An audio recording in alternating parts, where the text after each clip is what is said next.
श्रीमद् भागवत सप्ताह पारायण और प्रवचन ज्ञानयज्ञ अनुष्ठित गजपति जिला सदर महकुमा पारलाखेमुंडी स्थित बड़ राधाकांत मठ प्रांगण में श्रीमद् भागवत सप्ताह पारायण और प्रवचन ज्ञानयज्ञ अनुष्ठित होईଯାଇଛି। सकाळु भागवत पारायण होछि और संध्या 6:30 ठारू 9टा पर्यंत प्रवक्ता पूज्य बाबा श्री छंदाचरण दास जी महाराज प्रवचन देउछन्ति। एही प्रवचन सुनिबा पई बहु आध्यात्मिक प्रेमीक समागम होईछि। मंदिर परिसर रे एक आध्यात्मिक परिवेश सृष्टि होईछि।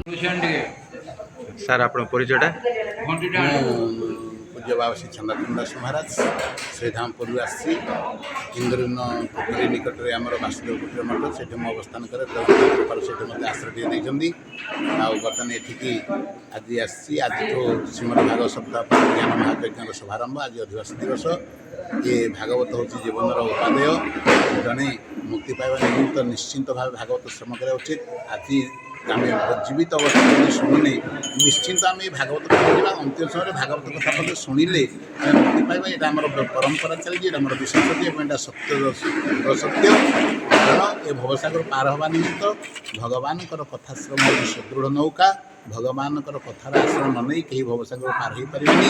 ये भागवत श्रवण कले भक्ति हम ज्ञान हम वैराग्य हम उचित अनुचित सत्य जापर आम हृदय भक्ति प्रदान हेले भाई आम भगवान को पाइबा भगवान चरण में आश्रित हवा हेले निश्चित भागवत श्रवण करने पड़ो।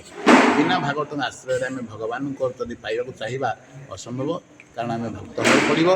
भक्त होगा हेले भक्त चरित्र श्रवण करा पड़ो। ये भागवत अनेक भक्त चरित्र अच्छी अनेक तत्व कथा अच्छी अनेक वैराग्य कथा अच्छी अवश्य समस्त विषय आलोचना भगवान निश्चित बाणी ये परम शास्त्र यहाँ सबुदिन पढ़ा उचित सबुदिन अभ्यास करा उचित। शास्त्र है कपट धर्म जार ना सहजे शास्त्र सब बोलाई आमको अनुशासन भितर रखे शास्त्र आमको मुक्ति प्रदान करे भागवत। अतएव जीवन मुक्ति निमित्त भागवत नितांत प्रयोजन। तेणु भक्त मान द्वारा ये आज भागवत सप्ताह पारायण ज्ञान महायज्ञ आयोजन होती अनेक भक्त मैंने लाभ उठार सुजोग नौकरी। तेणु प्रत्येक मनुष्य कर्तव्य भागवत पठन पान कर परम शास्त्र भागवत अभ्यास करुथिब नित्य। श्री कृष्ण भगवान की जय। गजपति रेणुबाला बेहरा रिपोर्ट विश्व विजय न्यूज ओडिशा।